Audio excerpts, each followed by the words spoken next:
कहानी की शुरुआत होती है। एक वीरान और स्याह रात थी। आसमान पर काले बादल गरज रहे थे। बिजली की एक तेज चमक से सामने की पुरानी हवेली दिखाई देती है, जो सदियों से वीरान पड़ी थी। कहा जाता था कि वो हवेली सोने के सिक्कों से भरी थी, इतना सोना कि अगर कोई उसे पा जाए तो पीढ़ियों तक राजा बनकर जिए। पर कोई भी जिंदा लौट कर नहीं आया। जो भी वहां गया वो भस्म हो गया। उसी गांव में एक लड़का रहता था जिसका नाम था रेस्टार। गरीब, सीधा साधा, मगर दिल से बहुत मजबूत। पूरे दिन खेतों में काम करता और रात को पेड़ के नीचे सो जाता। गांव वाले उसे ताने मारते थे, अबे ओ गरीबिया, तू हवेली की तरफ गया ना तो राख हो जाएगा। तू तो खेतों की मिट्टी है, सोने की हवेली तेरे लिए नहीं। पर रेस्टार कभी गुस्सा नहीं करता, बस एक हल्की सी मुस्कान देकर चुप हो जाता। गांव का सबसे अमीर और घमंडी लड़का था रौनक ठाकुर। उसका लालच इतना गहरा था कि वो हर महीने किसी गांव वाले को जबरदस्ती हवेली में भेजता सोना लाने के लिए। और फिर कुछ देर बाद सिर्फ राख बचती। सोना मेरा होगा, चाहे जो भी करना पड़े। रौनक खुद से बड़बड़ाता। गांव वाले डरे हुए थे,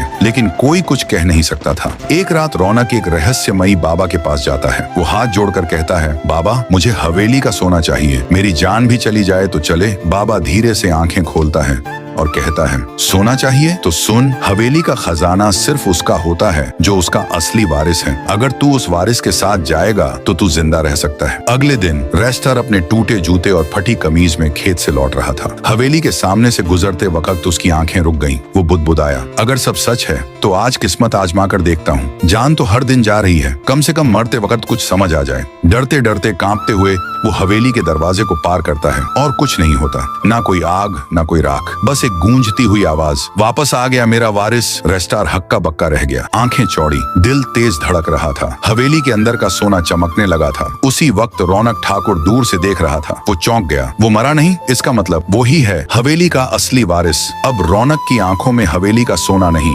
रेस्टार की मौत की आग जल रही थी। अगले दिन से रौनक ने पूरे गांव में ऐलान कर दिया, रेस्टार को खोजो, जिंदा या मुर्दा। गांव में हड़कंप मच गया। रेस्टार को छुपना पड़ा। उसकी जान अब खतरे में थी और खजाना अब वो सिर्फ लालच नहीं, एक लड़ाई बन चुका था। आगे क्या होगा? क्या रेस्टार हवेली के सच को पूरी तरह जान पाएगा? क्या रौनक ठाकुर उसे मारकर खुद वारिस बनने की कोशिश करेगा? या हवेली का रहस्य कुछ और भी बड़ा है? अगर आप चाहें तो मैं इसका अगला पार्ट भी लिख सकता हूँ, जिसमें हवेली का भूतिया सच, रेस्टार की माँ से जुड़ा एक गहरा राज और रौनक का खतरनाक हमला दिखाया जाए। बोलिए, चाहिए पार्ट 2?